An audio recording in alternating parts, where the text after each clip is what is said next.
y medios de información Pero son informes que están dedicados por completo a atacar al gobierno. Lamento que no le guste el trabajo de los periodistas en este país, pero de esto que publicamos No, y de sí todo… me gusta, no coincido contigo, no estoy de acuerdo y considero que no tienes razón. Síguele, porque te voy a contestar y ya me tengo que ir. Blanca es el mismo periodismo que ha estado presente todo el tiempo. No hay compromiso con el gobierno. Nunca he utilizado un lenguaje que estigmatice a los periodistas.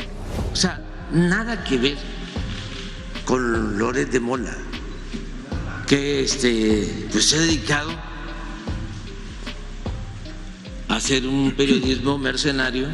¿A quién le conviene? Pues primero, pues a Ciro, que imagínense, un atentado a la vida, a su vida. ¿Qué le aporta más? Si una crítica inteligente, de buena fe y constructiva, o los lacayos que cuando usted pregunte la hora le respondan la que usted quiera, señor presidente.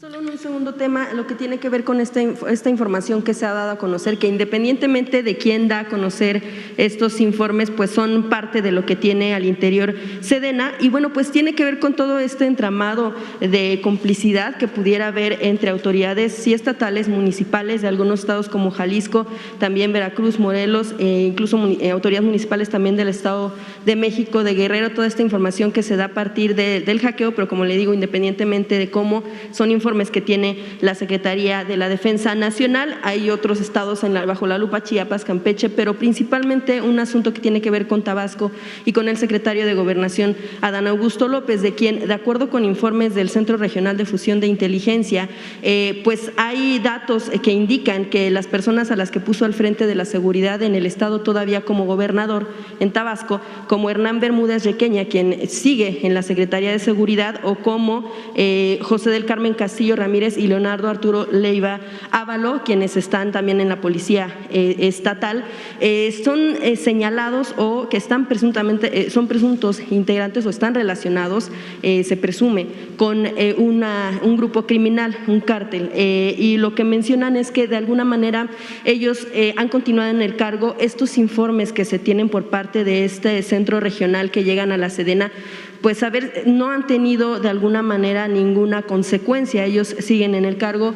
¿Y qué podría decir al respecto en torno, supongo que ya habló del tema con el secretario de Gobernación, y si no, qué podría decir al respecto de estos informes? Pues muy poco, la verdad. Primero que Adán es un hombre honesto, lo conozco bien. Segundo, de que hay muchos ataques de la prensa conservadora, incluyendo a Proceso, en contra nuestra. Y tercero, que la gente nos tiene confianza y saben que nunca vamos a traicionarlos. Y es que no se olviden los conservadores, además de lo que decía Juárez, que el triunfo de la reacción era moralmente imposible, que no se olviden de que nuestro criterio, nuestro ideal es no mentir, no robar y no traicionar al pueblo. Y vámonos a desayunar. No, es que con ustedes no voy a poder porque es una prensa y medios de información que están dedicados por completo a atacar al gobierno. Entonces, tienen todo su derecho a informar o a desinformar, pero pues también nosotros tenemos nuestro derecho a replicar. Sí. Son informes de los propios centros regionales de inteligencia, que no es que nadie que usted ha dicho que se tiene inteligencia. No hay No hay consecuencias. Hay muchísimas mañas o prácticas para golpear.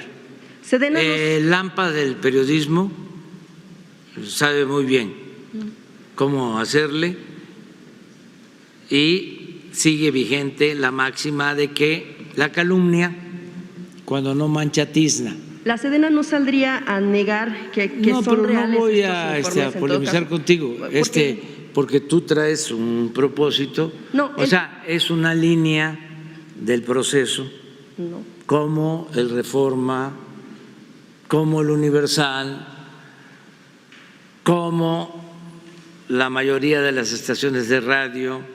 Presidente, nos dice que esperará justamente a que la Fiscalía realice la investigación de esta denuncia. Sin embargo, también hay que mencionarle que en 2017, pues como bien recuerda, se dio a conocer esto de gobierno espía, donde también hubo espionaje a periodistas y a defensores, se puso una denuncia.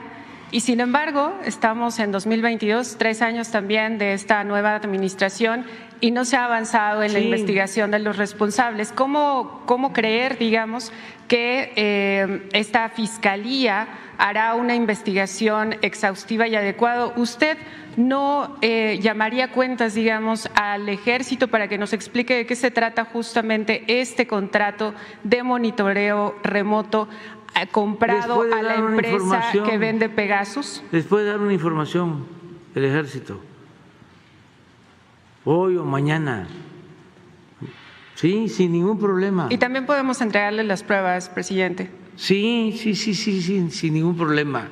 Sí, gracias, presidente. A nosotros nos pareció gravísimo el tema del espionaje, por eso justamente es que lo trajimos a este espacio. Lamento que no le guste el trabajo de los periodistas en este país, pero de esto que publicamos sí me gusta. Lo que no me gusta es la calumnia. De todo lo que publicamos tenemos pruebas que con muchísimo gusto le vamos a compartir. En Animal Político trabajamos para las y los lectores. Muchísimas gracias por el espacio y estamos al pendiente de lo que llame a rendir cuentas de la Sedena respecto se a este les va tema. A informar y lo que no aceptamos es la práctica del AMPA, del periodismo, de la calumnia y la máxima de que la calumnia cuando no mancha tizna. Nada más que hemos cruzado el pantano y hemos salido. Entregamos las pruebas, limpios. Presidente. Muchas gracias. Sí, gracias. De acuerdo. Jorge Ramos, de Univisión y Reforma. Le agradezco la oportunidad de preguntar con absoluta libertad. He venido, esta es la 4ª ocasión. Para que no diga que solo vengo a criticar, vengo a hacerle también 2 propuestas. Ya que está hablando de criminalidad y de violencia, tengo que comenzar con malas noticias. Su gobierno ya es el más violento en la historia moderna de México. Ya lo es, señor presidente. Contigo. Estas son las cifras de su propio gobierno, las saqué de su propia página. Desde que usted llegó al poder, ha habido 126,206 mexicanos asesinados, más que los 124,000 de Peña, más que los 121,000 de Calderón. Esto lo que significa, señor presidente, a pesar de las cifras que nos ha dado, es que su estrategia de seguridad no ha funcionado, la militarización no ha funcionado, su propuesta con la Guardia Nacional, por eso muchos se oponen a ella y la idea de abrazos no balazos han sido al final más balazos. El problema, señor presidente, es que si usted no corrige, las cosas se van a poner mucho peor. Yo sé que usted dice que vamos bien, pero si no hay una corrección y siguen matando 84 mexicanos por día, como acaban de ocurrir en el pasado mes de agosto, al final, cuando usted entregue el poder, el 1 de octubre del 2024, va a haber 191,000 muertos. Entonces… No coincido contigo, no estoy de acuerdo y considero que no tienes razón. ¿Pero en qué parte no tengo razón? Estos son cifras de su gobierno. Datos. Pero es que son sus datos, señor presidente. A ver, te muestro mis datos. Pero es que yo los saqué de su propio… Y yo también. Son datos. Nada más es cosa de cómo los presentas tú y cómo consideramos nosotros deben darse a conocer. son del Secretariado Ejecutivo. Sí, del Secretariado. Y las cifras son, las acabo de sacar de las cifras que ustedes publicaron el martes pasado. Sí. O sea que ya es el gobierno más violento en la historia moderna de México. Sí, pero déjame que yo te explique cuáles son nuestras cifras. Sí, vamos a comparar gobierno con gobierno.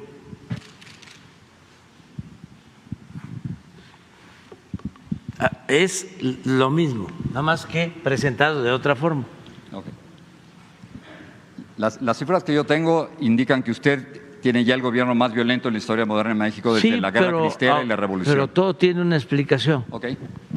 Si las cosas estuviesen muy mal, como tú lo estás planteando. Es que 126,000 por eso es muy malo, presidente. Pues si estuviesen así, realmente, y estuviese fallida la estrategia nuestra en materia de seguridad, a ver, ¿por qué no pones una encuesta de cómo nos está apoyando o respaldando la gente? Entiendo lo del apoyo, señor presidente. Espérame. Pero 126,000 muertos no puede ser algo positivo. Es que no se trata de hablar en lo cuantitativo. Es que son vidas humanas, claro que son vidas humanas, claro que son vidas humanas. Pero te estoy explicando de que hay una disminución y yo espero que de manera serena ya tú veas toda la información de lo que estamos nosotros exponiendo. Seríamos incapaces de adulterar un resultado. No estoy cuestionando las cifras. Y sí te explico. Y todavía están los muertos, presidente. Este año, ¿cuántos muertos van por estas luchas? ¿Cuántos van? Le nombro algunos. Pedro Vázquez es el más reciente, en Oaxaca, esa tierra que usted tanto quiere, que también lo quiere mucho la gente. Pero pues, ¿dónde están? Una impunidad cero. ¿Cuándo nos van a presentar los avances en la resolución de estos homicidios? Humberto Baldovino de Oaxaca, Trinidad Valdenegro de Chihuahua, Julián Carrillo, el Rarámuri Julián Carrillo, Marco Antonio Zarco en Chilpancingo Guerrero, Francisco Vázquez en Morelos. Y en el Bajío tenemos 2 muertos ahí desaparecidos. ¿Cómo están esto en impunidad cero, presidente? ¿Ya? Síguele, porque te voy a contestar y ya me tengo que ir. Ya me vas a esperar, porque para la otra semana, espero, porque usted comentaba que si es democrático el asunto, pues por lo menos todos podríamos preguntar una vez a la semana o tener una oportunidad, pero no es así, presidente.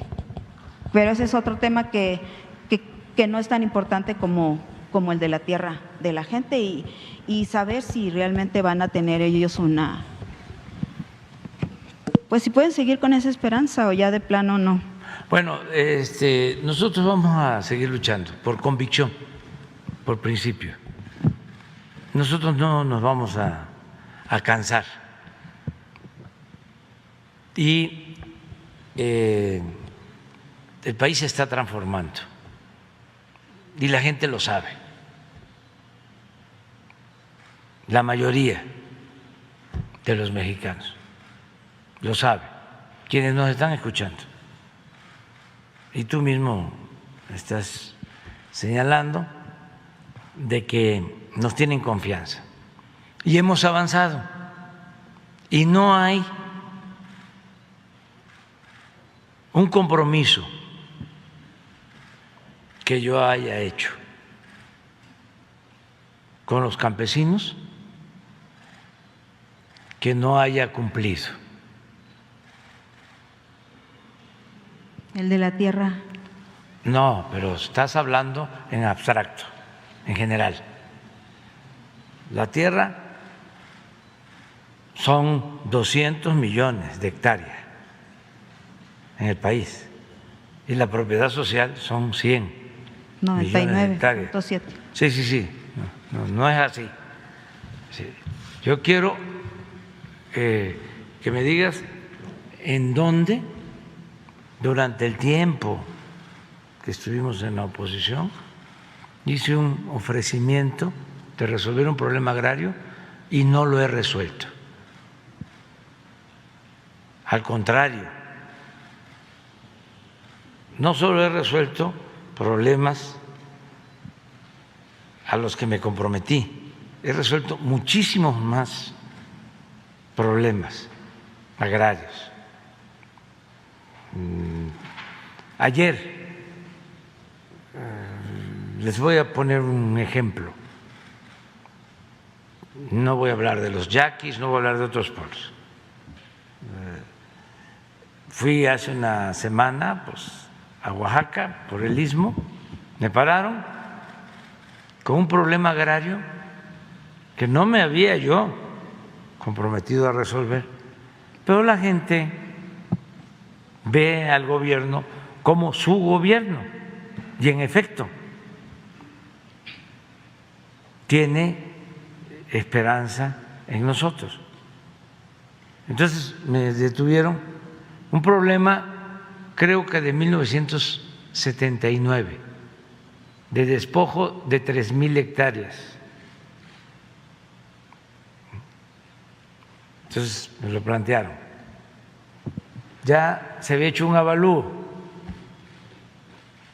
creo que a razón de 20,000 pesos por hectárea, porque esas tierras ya se convirtieron en una colonia. Estamos hablando de un conflicto de hace más de 40 años. Casi todos son así, muchos. Sí. Entonces, llegó un abogado y les dijo, no acepten los 20,000 pesos por hectárea, pidan 200,000.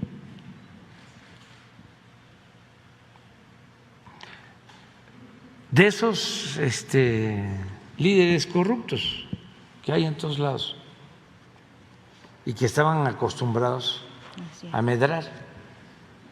Eso también Entonces, dice el informe. Tenían unos troncos en la carretera. Como pues yo estoy acostumbrado, pues aquí me quedo, ¿no?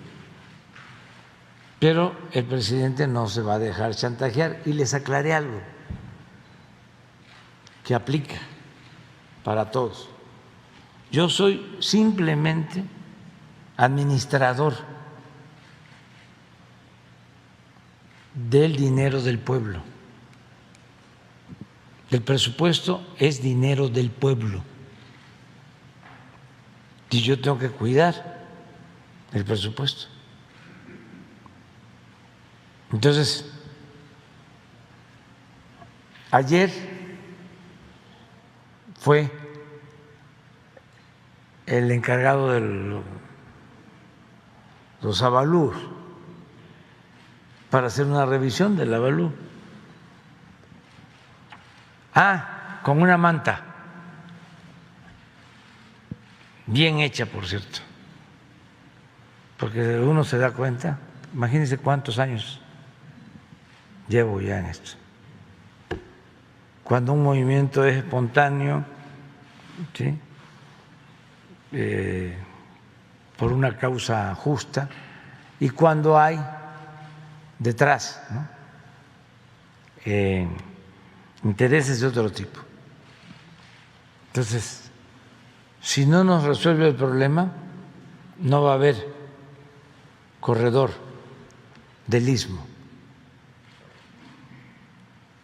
Y les dije, si el avalúo nos dice que cuesta 20, 22, 25 mil pesos la hectárea, eso es lo que se les va a dar. Y si ustedes no quieren y no va a haber corredor, no va a haber corredor.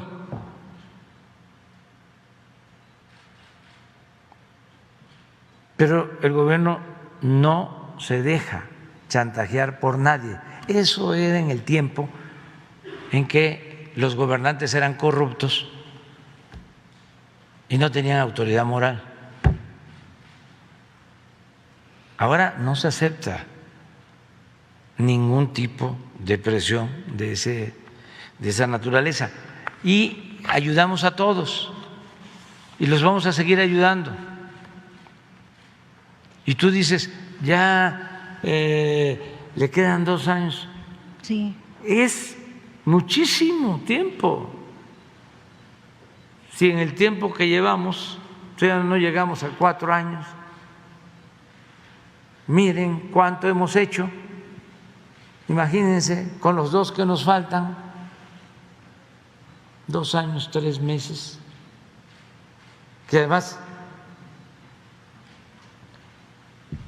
tengo más fortaleza que antes, estoy entero, estoy bateando arriba de 300. Presidente, pero usted... Entonces, vamos a hacer muchísimo y siempre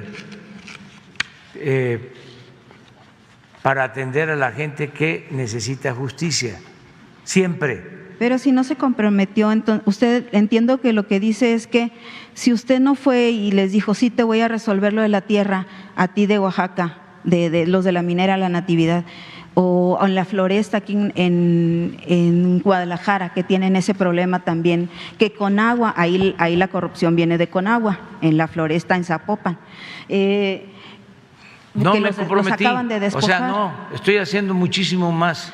Pero usted Yo ya es hice presidente. en el Zócalo, y es de dominio público, 100 compromisos.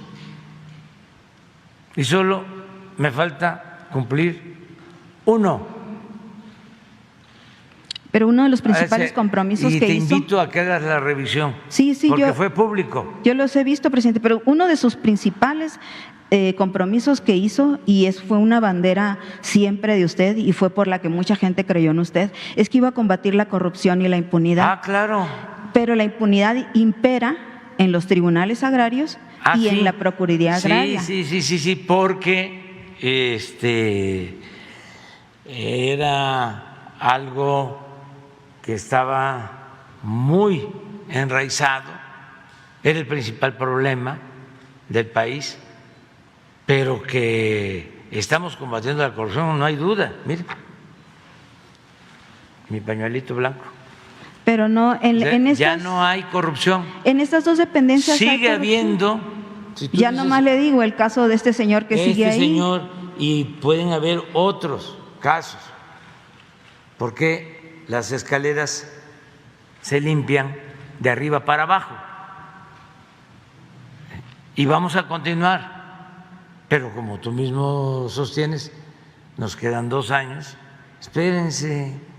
Presidente, vamos a continuar luchando. Entonces, y ahora sí ya me tengo que ir. El de la SEDATU sí podría venir a darnos un informe para esta gente. ¿Quién? Para presentar los resultados que ha tenido en el programa estratégico del RAN. Sí. Y María Luisa, los servidores públicos, sí. ¿Por qué no ha podido resolver los 500 conflictos agrarios y medioambientales o qué avances tiene más bien, muchísimos. ¿Qué avances tiene? Los avances. Muchos, y vamos a seguir atendiendo. Entonces, ¿cuándo podrían venir? Me tengo que ir porque si no… Sí, yo entiendo, pero ¿cuándo vendría el de SEDATU y el de la Procuraduría Agraria? Pues Semarnat. 2 semanas, si te parece. Gracias. Si me invita. Sobre este mismo asunto, porque usted nos ha dicho que, pues bueno, se está combatiendo la corrupción en su gobierno. Asunto del INSABI llama la atención porque no se han recuperado estos recursos, son cerca de 2.500 millones, pero también en el caso de Segalmex, a pesar de que se han cumplido ya algunas órdenes de aprehensión, pues seguimos sin ver que haya… como dijo Vicente Fox, peces gordos que caigan en este caso, y pareciera pues que estamos viendo solamente una mínima parte, son 142 millones de pesos los que se desviaron a través de Carrejín para la compra de azúcar, pero el monto desviado o al menos no aclarado de Segalmex supera los 15,000 millones de pesos. Esto pues es el monto más alto en la historia de el país desde que se toma conciencia de los robos que lleva a cabo o los desvíos que llevan a cabo funcionarios o probables desvíos que llevan a cabo funcionarios. Y quiero remarcar esto, presidente, porque durante el sexenio del presidente Enrique Peña Nieto se dio el caso de estafa maestra, la llamada estafa maestra. Fueron alrededor de 7.500 millones de pesos entre 11 dependencias. Aquí es una sola dependencia y más de 15,000 millones. Y no vemos a alguien que caiga. En el caso de esta estafa maestra, tampoco vimos a nadie que pagara por esos recursos. No se recuperaron. Es la historia de siempre, presidente, de que no hay castigo a responsables del saqueo al erario. ¿Qué va a pasar en estos casos? Preguntarle primero, si me lo permite. Pues que no hay impunidad, nada más que ustedes, los representantes de la prensa conservadora y corrupta que está en contra de nosotros, están utilizando estos casos para tratar, ¿no?, de proyectar la idea de que somos iguales, de que pues es lo mismo el caso de Segalmex. Ahora tú hablas del caso de las vacunas. No, de los ventiladores, pero de los ventiladores. Bueno, y así. Lo que tú estás diciendo exactamente el día de hoy es lo que escribió el Reforma ayer. O sea, es una campaña. Nada más que es importante aclarar algunas cosas. Primero, de que nosotros no toleramos la corrupción. O para decirlo con más claridad, no somos corruptos, no somos rateros. A diferencia de los gobiernos anteriores, en donde lo que imperaba era la corrupción, con la complicidad de ustedes, de los medios de información. Como ahora se está llevando a cabo un cambio en donde no se permite la corrupción ni hay impunidad, entonces ustedes utilizan estos casos que se están presentando para magnificarlos y querer de esta forma igualarnos, es decir, todos son iguales, es lo mismo, no hay honestidad. Sin embargo, pues no es como ustedes lo plantean. Se dan estos casos y, a diferencia de lo de antes, se castiga a los responsables, porque no hay impunidad. En el caso de Segalmex ya hay dictadas órdenes de aprehensión, sí, y ya hay detenidos. Y vamos a aclarar también, es más, a lo mejor la próxima semana, cómo se dio el fraude, cuánto se ha recuperado, porque ya ustedes ya están hablando de 15,000 millones de pesos. Vamos a ver cuánto es la cantidad, cuánto se recuperó, cuánto realmente es el desfalco, quiénes son los responsables, cuántas órdenes de aprehensión se han girado, cuántos ya están presos, todo completo. Porque ustedes llevan esa intención,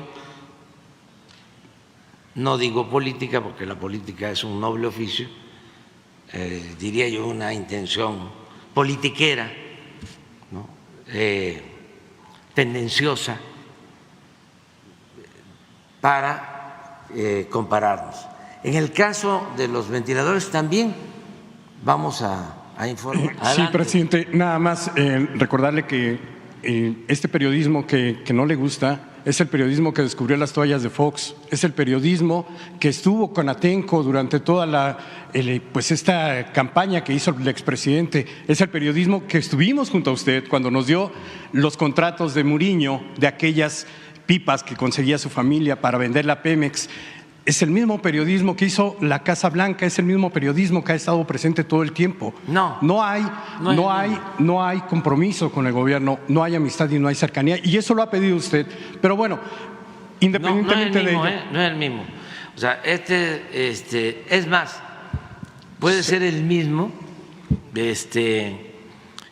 porque pues no ha habido, la verdad, cambios, pero ahora ese periodismo que cayó durante mucho tiempo, que se dice coloquialmente, para taparle el ojo al macho, para simular de que eran independientes, de repente había una acusación así esporádica. Y en pero ahora no es esporádica, ahora es diario, aunque mientan, presidente, todos los días, porque a mí me gusta la historia, pero además todos podemos investigar por nuestra cuenta. Nunca desde Madero se había atacado tanto a un presidente como ahora. Señor presidente, yo voy a hacerle la segunda pregunta. Valoramos positivamente el compromiso de México en todo lo que son el apoyo de México a las resoluciones de Naciones Unidas y muy concretamente la última resolución de Naciones Unidas sobre la protección de periodistas, que por primera vez en la historia de estas resoluciones pide muy específicamente y hace un llamado a las autoridades públicas a que se abstengan de denigrar a periodistas. Como dice esta resolución, que México apoyó, las narrativas que estigmatizan periodistas aumentan el riesgo de que estos periodistas sean objeto de amenazas y, como usted bien sabe, las amenazas acaban en violencia real. Esto, presidente, está ocurriendo hoy en México. Así nos lo han manifestado estas más de 30 organizaciones y periodistas de más de 19 estados con los que hemos hablado en estos días.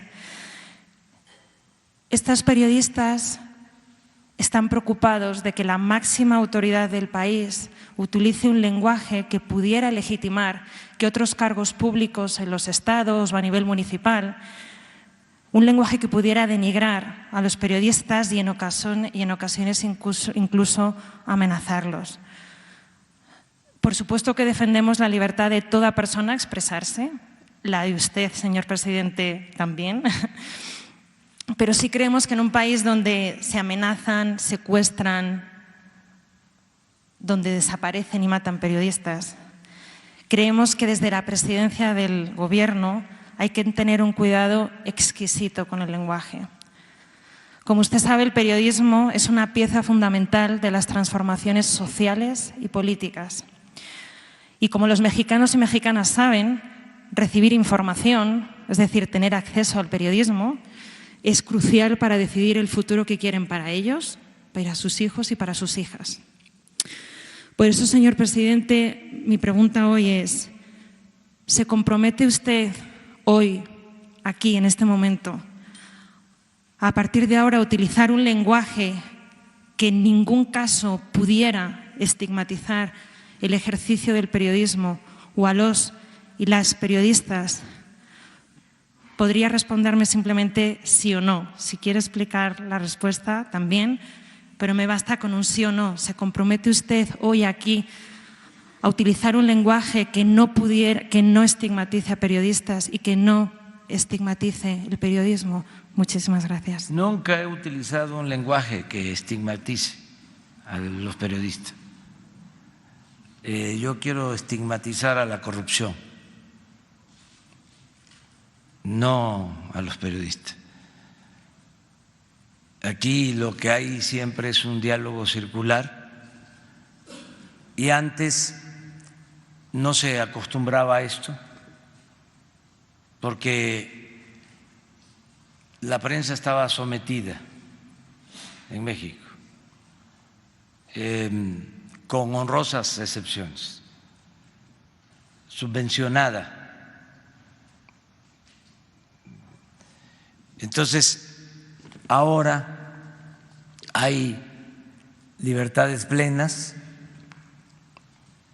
y lo único que se hace aquí es informarle a los ciudadanos, garantizar el derecho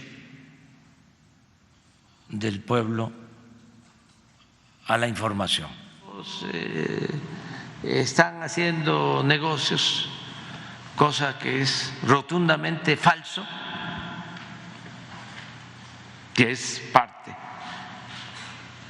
del periodismo, si se puede llamar así, que él ejerce, porque en realidad es un mercenario que pertenece al AMPA del periodismo. No pasa nada, porque no es cierto. Está demostrado, ¿no? Especialista en montajes. Y si tiene pruebas de corrupción, pues que vaya a la fiscalía. Pero no, es la consigna de que la calumnia cuando no mancha tizna. Mis hijos no son corruptos. O sea, nada que ver con Loret de Mola, que pues se ha dedicado a hacer un periodismo mercenario con fines de lucro. Y sí se exceden, porque los entiendo, están muy desesperados. Ayer fueron a la casa donde vive José Ramón, ¿no? O sea, a esperarlo ahí, acosarlo. Así es un acoso. Pero tampoco, yo ya le digo a mis hijos, aguante, no caigan en ninguna provocación. Es como si yo voy o va gente a la casa, eso no se debe de hacer, de Loret de Mola o de Claudio X González o de López Dóriga, no. Entonces, esto, ¿a quién le conviene? Pues primero, pues a Ciro, que imagínense, un atentado a la vida, a su vida. ¿A quién le conviene? A los dueños de los medios de información donde trabaja Ciro. ¿A quién le conviene? Pues a todos los que participan en política. ¿A quién le conviene? Pues desde luego a la autoridad.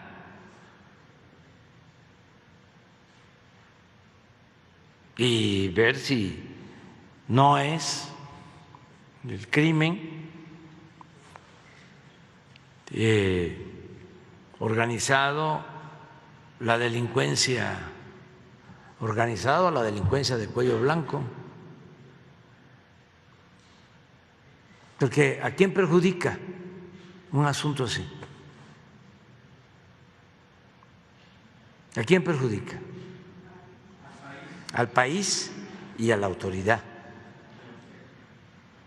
y al presidente,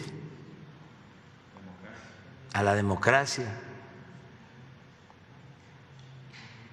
Entonces, sí, se tiene que hacer la investigación a fondo y ojalá y tengamos resultados, pero no dejarlo. No es que ya fue un atentado fallido, ya pasó. No, yo voy a seguir con este tema.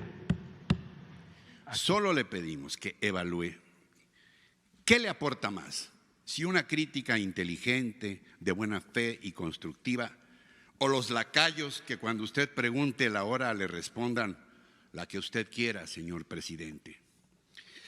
Mire, se lo digo de todo corazón, yo no creo que haya una AMPA periodística. A mí jamás nadie me ha hablado para decirme, hay una reunión en un lugar secreto, algún conciliábulo, para ver cómo perjudicamos al gobierno de López Obrador. O soy muy bruto como reportero, o no me toman en cuenta. Pero yo no creo. Yo incluso en esta famosa lista de 36, hay gente con la que he tenido verdaderos disensos y hasta confrontaciones intelectuales. Hago un trabajo cada semana, usted ha estado en ese programa con un queridísimo colega que es Sergio Sarmiento, con el que generalmente tenemos puntos de vista opuestos sobre muchas realidades, pero hay mucho respeto y eso creo que le hace hasta más interesante el programa. Yo le ofrezco a usted, con toda humildad, mi sencillísimo departamento para que el día que usted quiera pueda venir a tomar café con sus colaboradores, con quien usted quiera. Dicen que solamente no se puede ocultar ni lo idiota ni lo rico. Es un departamento modesto, pero podemos tomar un café. Yo creo que hay que dialogar, hay que sumar, no hay que restar ni confrontar. Pero se lo digo de todo corazón. Yo no sé por qué su gobierno me está tratando así. Usted me conoce, sabe lo que me propuso cuando sintió que no le permitirían ser candidato a jefe de gobierno y lo que yo le respondí entonces. ¿Sabe lo que me propusieron usted y su entonces coordinador administrativo de campaña, Octavio Romero, para pagarme el estudio que yo le aporté con toda convicción? Y aquí hay un testigo de honor con Esteban Moctezuma, con toda convicción durante meses, y lo que yo les contesté a ambos por esa oferta. Por cierto, dígale a Octavio que lo ando buscando, pero no para cobrarle, sino para que me dé una entrevista nada más. Finalmente, le manda saludos mi nieto, Jorge Andrés. Jorge por mi hijo y Andrés por alguien por quien sentí y sigo sintiendo un enorme cariño y respeto. Porque desde hace años, desde aquella primera entrevista en Tabasco, coincido con todas sus metas, aunque a veces no con todos sus métodos. Usted acaba de decir algo hace unos minutos. Apeguémonos a la verdad, ¿verdad? Y me hizo recordar a alguien a quien usted y yo conocemos muy bien, al ciudadano Montesquieu, quien dijo: todos estamos obligados a morir por la patria, pero nadie está obligado a mentir por la patria. Como le decía, no tengo preguntas, pero le agradezco infinitamente que me haya escuchado, presidente. Muy bien, Ricardo. Mira, lo que tiene que ver con la Cámara, con la Asamblea, pues sí es un asunto del gobierno de la ciudad, en este caso de los asambleístas. Lo otro sí tiene que ver con una política que estamos llevando a cabo. Queremos, como es público y notorio, acabar con la corrupción y sentimos que se abusó en cuanto a la utilización del presupuesto para subvencionar a medios de información. Nosotros actuamos de buena fe y que no existe ninguna intención de perjudicarte. Claro que sabemos que eres un periodista profesional, que en los tiempos en que nos cerraban los espacios, tú nos dabas oportunidad de manifestarnos, de expresarnos. Cuando yo vi la lista, porque sí la tuve en mis manos, lo único que dije es: envíenla como está, porque tampoco iba yo a depurarla. No podría hacerlo.